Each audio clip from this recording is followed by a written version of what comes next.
YouTube squad, spiritual family, what's going on, people? Hope everybody's doing well. Okay, got a video for you guys. I think this is going to be a really good one, so I hope you guys stick this one out to the end. Felt particularly inspired to speak on this subject, and this is going to be coming really directly from my own personal experience as of late on this retention and celibacy journey. And I wanted to cover some stuff that I think is very important to know if you're on this journey moving forward, and if you intend to stay on this journey, and make this not just, like a little phase of your life, but, like a way of life. And so the topic, the what I want to title this is that being on celibacy, being a celibate, and then taking that to the next level, and being a retainer, and going to the level of, no fap, where, no lust. We're taking that out of the equation. We're taking that and just removing it from our lives. And it's a process, of course, because it's ingrained in us. It's part of our biology. It's not a mistake that we experience lust and sexual desire. If we didn't experience those things, then people might stop making babies and then we'd all perish, right? So it's not a mistake that those things are there, but it is very much an out of balance, out of whack, unhealthy, and very dangerous situation when those urges are the driving force in your life. And a lot of people live their life that way, where those urges, those desires to be satisfied in that way really are the driving force in their life. And a lot of people have no idea that that's even the case. Some people have sort of figured out that that's an issue of theirs, or that's a quality of theirs. And some people in this culture would even celebrate it. Some people would think, oh, I've got a problem, and maybe they'd seek out help. They'd seek out therapy. They'd go to Sex Addiction Anonymous meetings or something like that. People that are addicted to corn, I think, are the first to usually realize that this is an issue, because if you do that long enough, then you go through that experience that we all know. I think if you're a retainer, this experience, we used to call it the post-ejaculatory shame, right? And it's a very real phenomena, right? Where you might spend minutes or even hours trying to find the right video, right? And then finally you climax, and then all of a sudden that content that was so very compelling is not so compelling anymore, and you feel a sense of shame or lack or emptiness, or just this sort of like wah wah, this big lead up. You gave yourself a little dopamine rush, and then now you're alone with a sticky sock or whatever it is. And it's not an enriching, fulfilling experience. It's quite the opposite. So you do that enough and you suffer, and then you either have to medicate yourself with drugs and alcohol, or you have to stop doing that. You have to figure out a way out of that habit, out of that trap. So what I really wanted to dive into here in this video, I hope you guys are still with me, because I think this is very important, is that the longer you go on this journey, the stakes are raised. So semen retention in particular raises the stakes spiritually. And what I mean by that is that the longer you go down this path, and the more sincere about it you are, and let me preface this with one thing real quick, and I've mentioned this before, and I'll keep mentioning this because I think it's really critical. The reason why you are doing retention is very important. So I'm speaking to people who are on this path as a way of self-development, as a way of healing themselves, and as a way of becoming closer to God. So it's a spiritual practice. It's not a manifestation practice. We're not practicing sex magic. We're not cultivating the ability to attract a Lamborghini or a supermodel wife. You know, we're not in this for personal gain, right? In a sense, we are, because we're in this to heal and to have a better experience in life and to be a better person and to have a better impact on the world around us and the people around us. So in a sense, yes, it is for us, but at the same time, it's not a selfish thing in the material sense. It's not about us getting off, as it were. So I'm speaking to people that are doing this for spiritual reasons primarily, okay? So when that's your motivation and your practice is retention and your practice is celibacy, over time, what happens is the stakes are raised on you spiritually, which means that there is less and less wiggle room for you, which means that this path becomes more and more narrow as we walk it. So this is, to me, a very beautiful design by the Most High. It's because as your ability to balance and self-regulate and self-control increases, the path you are on starts to narrow, right? And to stay on that path, you need better balance. You need more grounding. You need more faith. You need more discernment. You need more wisdom, or else you're going to fall off that increasingly narrow path. And so here's my experience as to how this path is narrowing, and how when I really start to make some major advancements in my life, some major progress, I'm met with new types of temptations, new types of tests. And not only that, but it becomes easier to start to fall into complacency. And this is true about any pursuit in life. So whether it's a spiritual pursuit, or let's say we're pursuing athletic goals, or financial goals, or academic goals, or whatever, as you become better and better at something, it becomes easier to get complacent. And then the ego starts to get in the way. The mind starts to get in the way, and you start to get maybe a little bit overconfident. So there's that saying, pride cometh before the fall. So what I've been experiencing, you guys, is that I've gotten a little bit too proud as far as my progress on this journey goes. And it's, I don't blame myself for it. I think it's entirely human and natural, because I've undergone such a dramatic transformation, and everybody around me notices it. I notice it. I mean, it's profound, the changes that I've made. So it's easy to get sort of proud about it, and to think, oh, look what a good job you're doing. It's like the ego comes in and says, you are crushing it. You're unstoppable, And as soon as that becomes the case, then we start to sort of take our foot off the gas pedal a little bit. We start to ease up on our spiritual discipline. And we may think, well, just because I'm still retaining, because I haven't relapsed on that, well, then that might justify me doing some other things. But then what you'll find is that if those things you're doing aren't in alignment, aren't in accordance with this increasingly narrow path, you are going to get, for lack of a better term, bitch smacked a little bit by the Most High. And the way that works, I believe, is that what happens is that God basically allows the enemy, those forces of resistance, those disembodied spirits in the spirit realm, which are malevolent in nature, God allows them to kind of get through to you a little bit. And God continues to protect you. He's not going to let them destroy you, but he's going to let them get to you a little bit and see what you do about it, as a way of humbling you again.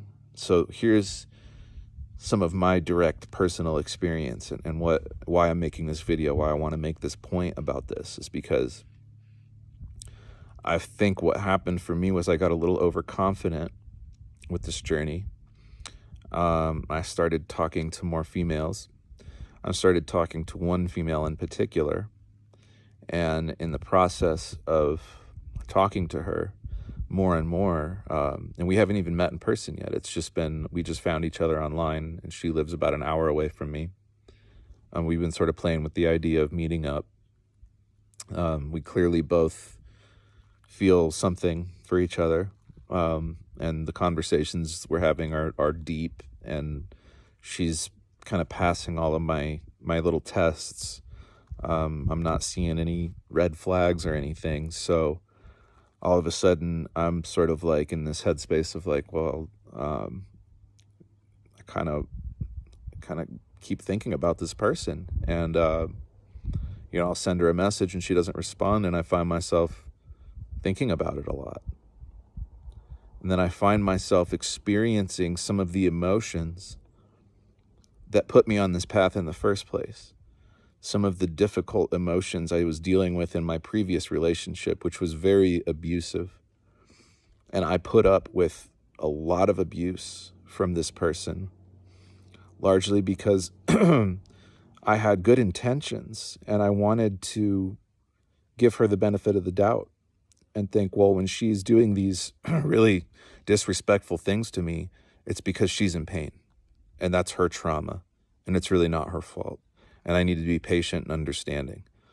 And so instead of standing up for myself, I allowed myself to be abused and manipulated by this person and eventually betrayed in a very serious way.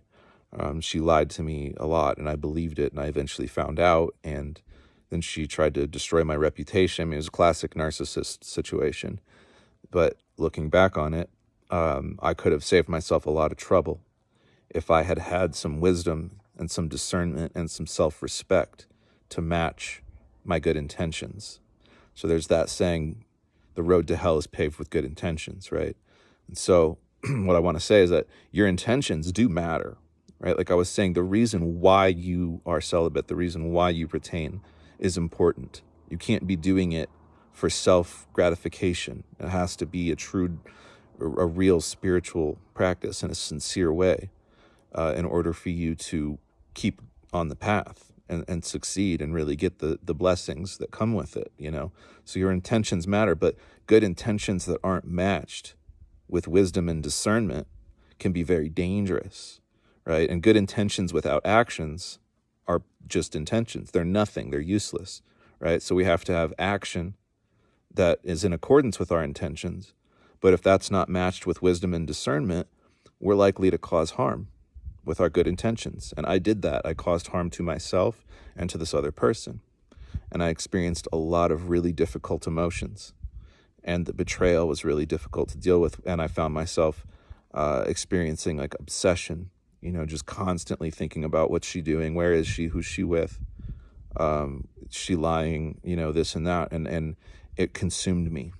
It really consumed my life, and it brought me down, man. I sabotaged my job and my band and my musical stuff, and ended up getting injured and a lot of things. Basically, it was a lot of self-sabotage that was easy to blame on her, but looking back on it, I could have left the situation at any moment.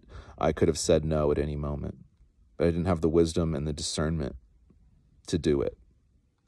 And part of the reason was because I was so incredibly wrapped up in my lust, and I was so habitually spilling my life force energy that I just didn't have the spiritual fortitude to cultivate that kind of discernment. I couldn't tap into it. I was way too lost in the sauce, as it were.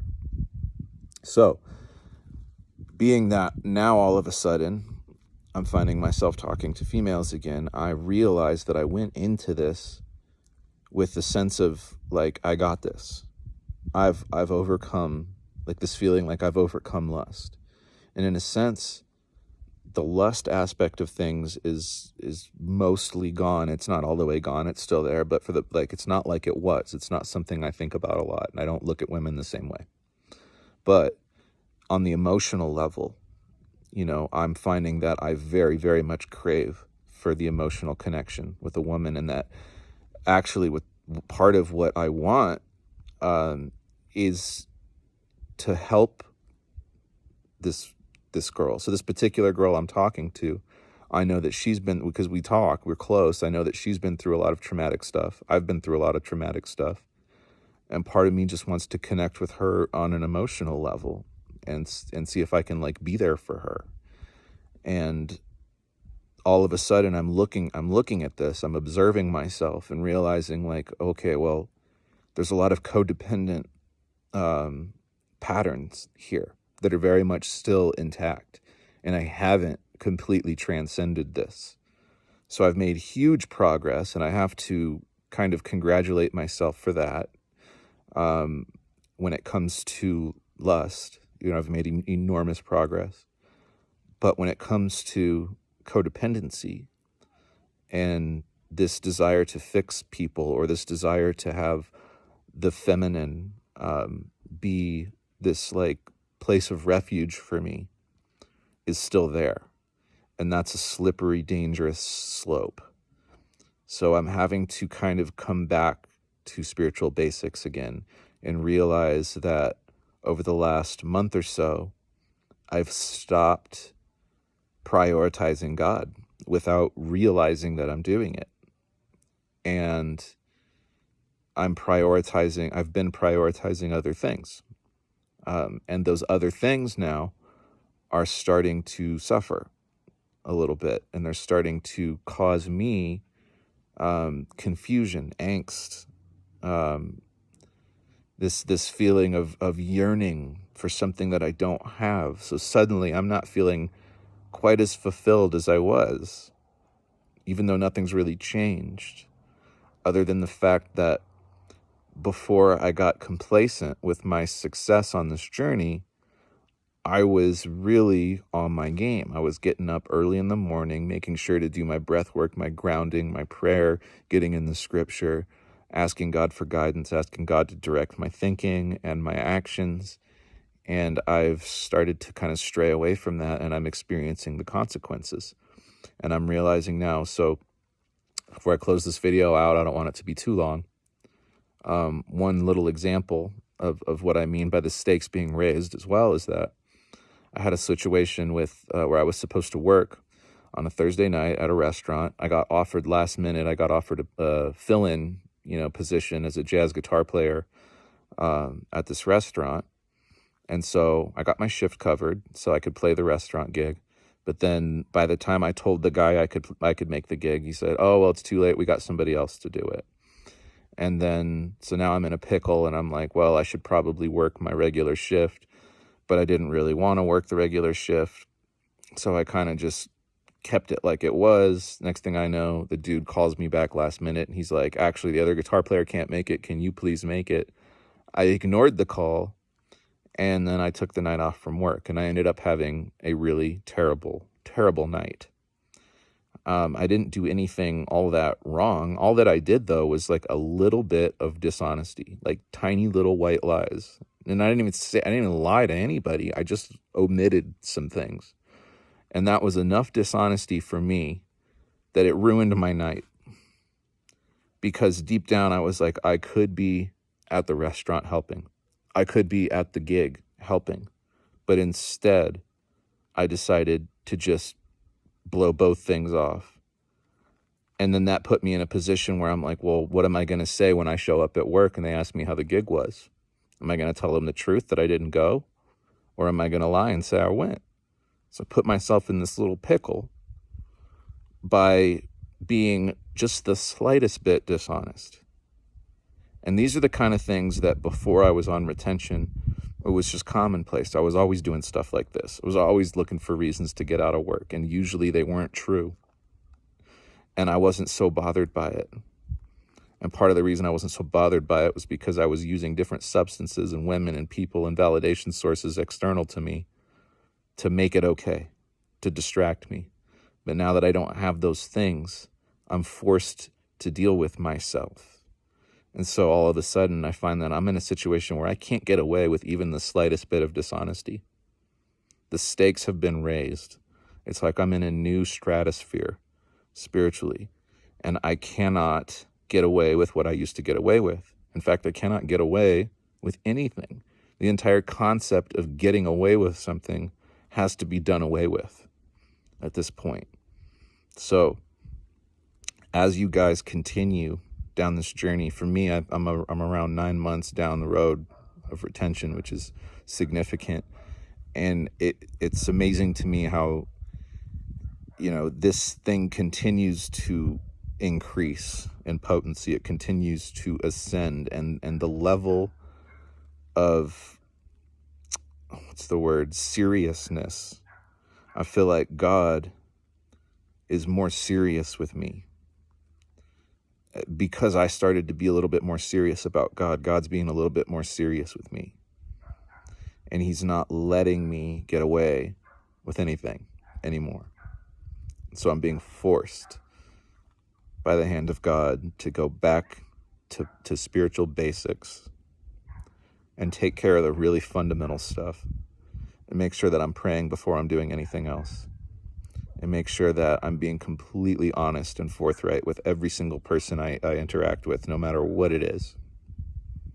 That has become critical to my spiritual survival out here, you guys. So all of this little stuff matters, and as you continue, it matters more and more and more. And so this is no joke. The path gets very, very narrow. So that's what I wanted to share with you guys. And if you are,